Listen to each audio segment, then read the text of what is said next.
Shalom, perkenalkan nama lengkap saya Hendrikus Mengo dengan NIM 18410120. Di sini saya akan memaparkan materi tentang analisis rasio dari mata kuliah analisis kinerja keuangan perusahaan. Analisis rasio ini dibagi menjadi 5 bagian rasio, yaitu ada rasio likuiditas, rasio aktivitas, rasio solvabilitas, rasio profitabilitas, dan rasio pasar. Untuk yang pertama yaitu rasio likuiditas. Rasio likuiditas ini bertujuan untuk mengukur kemampuan perusahaan dalam memenuhi kewajiban jangka pendeknya. Rasio ini dibagi lagi menjadi 4 bagian. Yang pertama ada current ratio. Rasio ini biasa digunakan untuk mengetahui sejauh mana aktiva lancar perusahaan digunakan untuk melunasi utang lancar yang akan jatuh tempo atau segera dibayar. Persamaan dari current ratio ini yaitu total aktiva lancar dibagi kewajiban lancar. Dan untuk total aktiva lancar dan total kewajiban lancar, keduanya terdapat dalam laporan keuangan neraca. Yang kedua ada quick ratio, merupakan salah satu rasio keuangan yang digunakan untuk mengukur posisi likuiditas perusahaan, proyek, pusat investasi, atau pusat laba. Persamaan dari quick ratio ini yaitu total aktiva lancar dikurangi persediaan dan dibagi dengan kewajiban lancar. Dan untuk total aktiva lancar, persediaan, dan kewajiban lancar sendiri terdapat dalam laporan keuangan rasio. Ada quick ratio. Quick ratio merupakan salah satu rasio keuangan yang digunakan untuk mengukur posisi likuiditas perusahaan, proyek, pusat investasi, atau pusat laba. Persamaan dari quick ratio ini yaitu total aktiva lancar dikurangi persediaan dan dibagi dengan kewajiban lancar. Untuk total kewajiban lancar, total aktiva lancar, dan persediaan, ketiganya terdapat dalam laporan keuangan neraca. Yang ketiga ada cash ratio.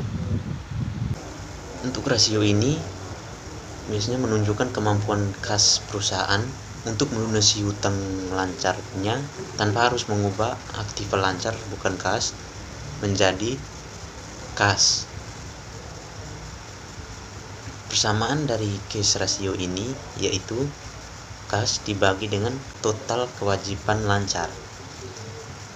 Untuk kas dan total kewajiban lancar, keduanya terdapat dalam laporan keuangan neraca. Yang keempat ada cash flow liquidity ratio. Rasio ini biasa digunakan dalam mengukur likuiditas suatu perusahaan. Dan untuk persamaan dari rasio ini yaitu kas ditambah surat berharga ditambah cash flow from operation dan dibagi dengan total kewajiban lancar. Untuk kas dan total kewajiban lancar itu terdapat dalam laporan keuangan neraca, sedangkan surat berharga dan cash flow from operation itu terdapat dalam laporan keuangan arus kas. Kedua, rasio aktivitas. Rasio aktivitas didefinisikan sebagai metrik atau rasio keuangan yang digunakan untuk mengukur seberapa efisien aset perusahaan yang digunakan untuk menghasilkan pendapatan dan kas yang optimal. Rasio ini juga terdiri atas beberapa bagian. Yang pertama ada rata-rata umur piutang. Rasio ini mengukur efisiensi pengelolaan piutang perusahaan serta menunjukkan berapa lama waktu yang dibutuhkan untuk melunasi piutang atau merubah piutang menjadi kas. Untuk persamaannya, piutang dibagi penjualan per 365 hari.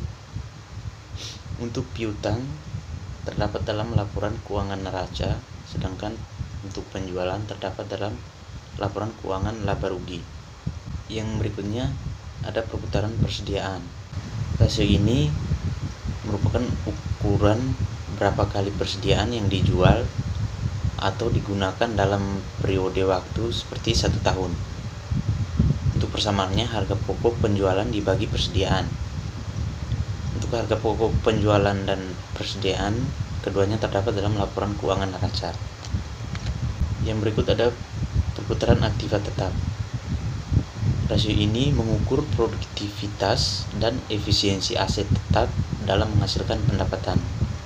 Untuk persamaannya, penjualan dibagi total aktiva tetap.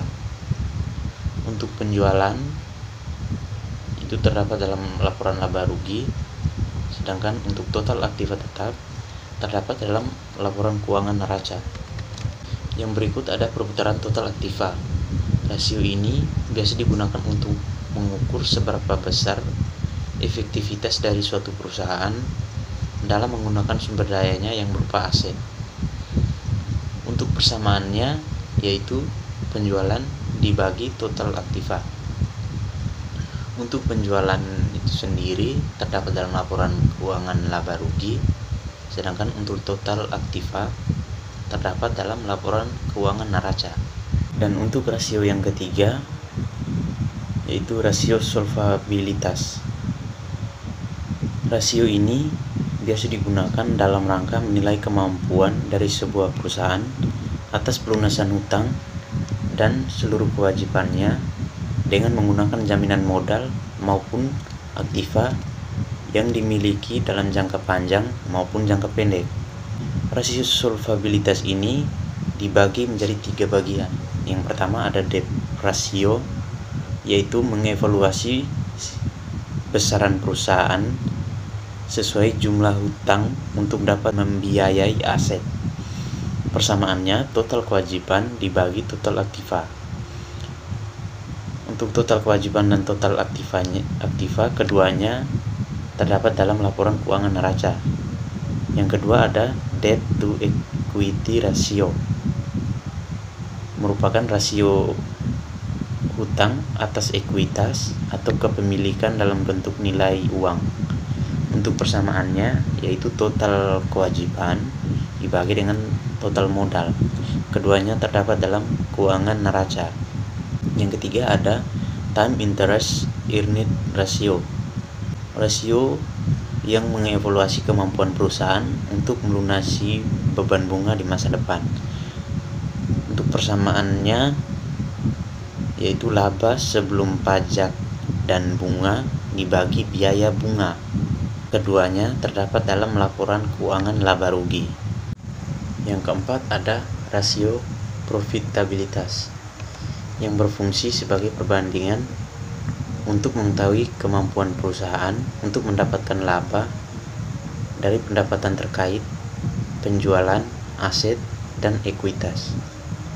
Untuk rasio profitabilitas ini dibagi menjadi 3 bagian.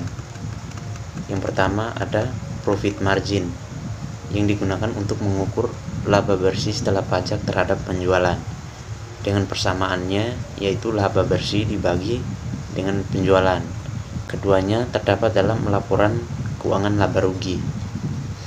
Yang kedua ada return on asset. Persamaannya laba bersih dibagi dengan total aktiva. Untuk laba bersih terdapat dalam laporan keuangan laba rugi dan total aktiva terdapat dalam laporan keuangan neraca. Yang ketiga ada return on equity. Rasio ini menunjukkan seberapa besar perusahaan mengelola modalnya atau sehingga tingkat keuntungannya diukur dari investasi pemilik modal. Untuk persamaannya yaitu laba bersih dibagi dengan modal. Laba bersih terdapat dalam keuangan laba rugi, sedangkan modal saham terdapat dalam laporan keuangan neraca. Yang kelima, rasio pasar. Rasio ini yang mengukur kinerja keuangan perusahaan tercatat terkait dengan nilai pasar sahamnya. Rasio pasar ini dibagi menjadi 3 rasio. Yang pertama ada price earning ratio, yaitu rasio dasar yang digunakan untuk mengetahui harga wajar saham perusahaan. Untuk persamaannya, harga per saham dibagi laba per saham. Laba per saham termasuk dalam laporan keuangan laba rugi. Yang kedua ada dividend yield. Dengan persamaan dividen per lembar dibagi dengan harga pasar per lembar. Untuk dividennya termasuk dalam laporan perubahan ekuitas. Yang ketiga ada pembayaran dividen, merupakan hasil yang dibayarkan oleh perusahaan kepada para pemegang saham. Dengan persamaan dividen per saham dibagi laba bersih per saham. Dividen per saham termasuk dalam laporan perubahan ekuitas, sedangkan laba bersih terdapat dalam laporan keuangan laba rugi. Sekian materi dari saya. Terima kasih.